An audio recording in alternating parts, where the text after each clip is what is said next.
I just never really enjoyed the bigger planes, feeling like they were too much like being in a microbus. Whereas when you're riding in a small plane, you really have a feel for the air. You're not surrounded by tons of steel. You're kind of out there in the open, and it feels really nice. Aviation's kind of in decline as a hobby. Right now, I believe there's about 500,000 active pilots in the United States, and that number is shrinking rather rapidly. They're aging and dying, or as they say in the aviation community, going west.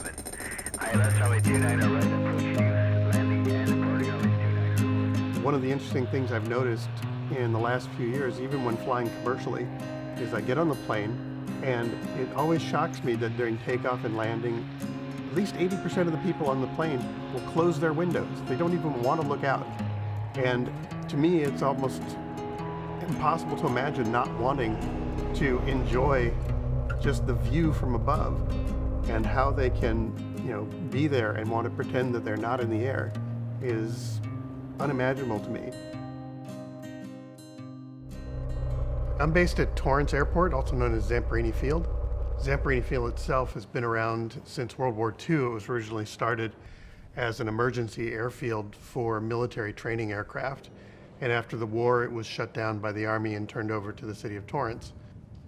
Back when Los Angeles was still a small city, airplane travel not only was part of how you got here, it became part of the glamour of Los Angeles.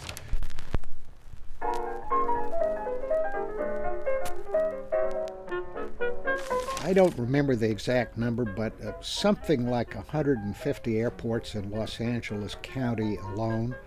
At the corner of Wilshire and Fairfax, which is now a swanky business district, there were 4 airports. There was an airport on every corner. There was Chaplin Airport, there was DeMille Airport number 2, there was Rogers Field. You could practically taxi from one airport to another in those days.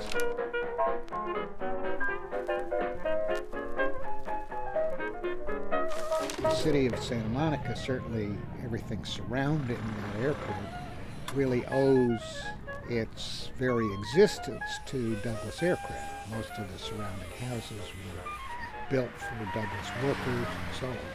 When Douglas moved out, the relationship with the community kind of changed, and now there is a substantial element in the community which wants the airport to simply go away.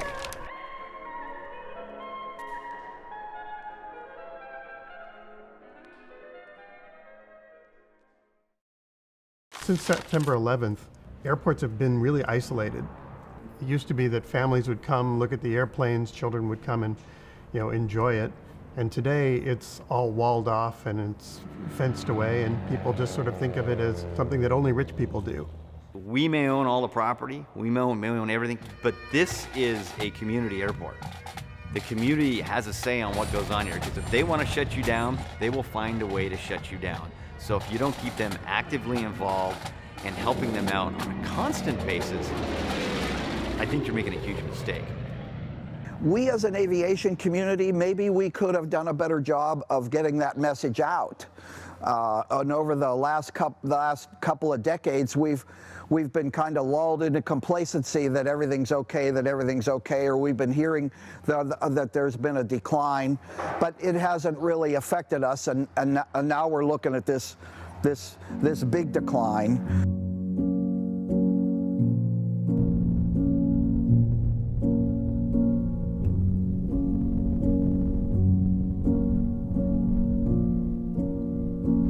All of this area that you're looking at that's open space will all become part of the intermodal, and eventually warehouse space.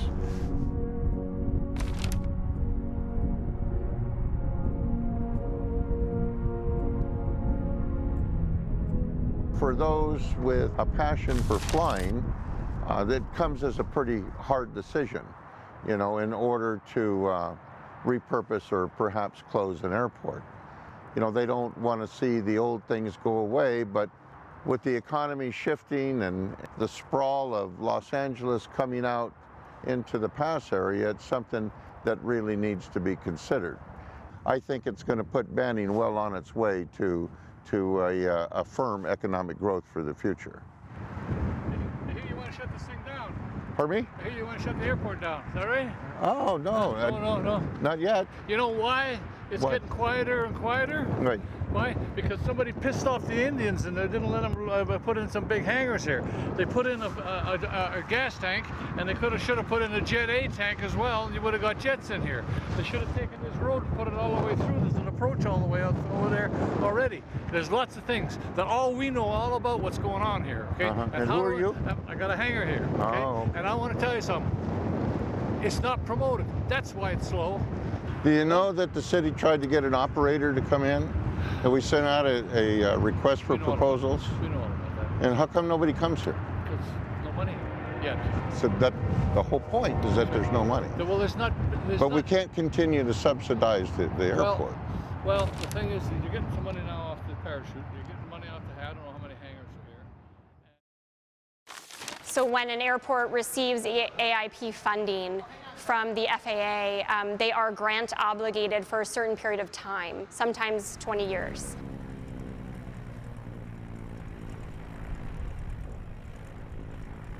If a city council or planning commission are talking about closing an airport, the first thing I say is, do you accept AIP grants? And that's certainly something that I think has saved some airports.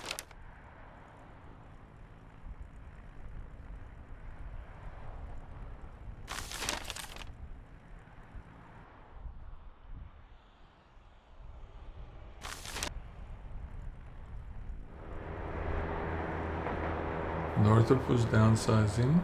The city was in financial straits due to some mismanagement by elected officials. The planning director saw an opportunity, invited a company to come in and look at the airport to redevelop into something other than an airport.